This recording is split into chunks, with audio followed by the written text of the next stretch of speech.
AMD's license cancelled while Intel dodges US regulations bullet, will continue to supply chips to Huawei for now. Intel has managed to secure itself from another wave of US regulations, as the firm won't face trouble selling its CPUs like AMD to Chinese sanctioned firms like Huawei. AMD reportedly filed for revoking Intel's exclusive license, claiming it was an unfair business practice. Intel has managed to dodge a vast bullet coming their way that would have potentially led to losses of millions of dollars, but it seems like the problem is gone for now. Reuters reports that Intel won't face new prohibitions by the US government to sell its CPUs to the Chinese firm Huawei, as previously, the Trump administration granted the firm an exclusive license, which seems valid for now.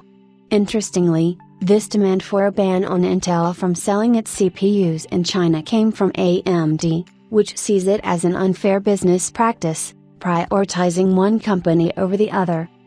Unlike Intel, AMD isn't allowed to sell its CPU to giant Chinese tech companies, which forced the firm to call for unfairness.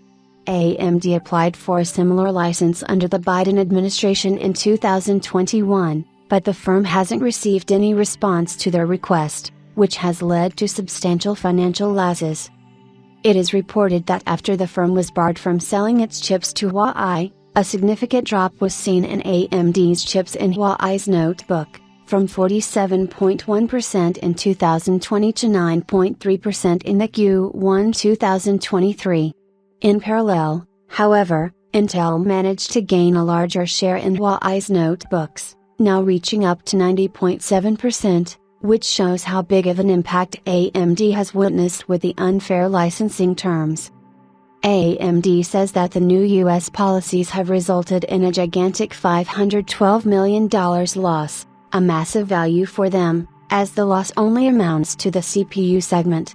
While we are unaware of the reason behind Intel getting the advantage over AMD, it could probably be because of how compliant Intel has been with the US government in recent times, as the firm has been heavily involved in setting up semiconductor facilities in the country, along with being a primary beneficiary of the $52 billion CHIPS Act as well.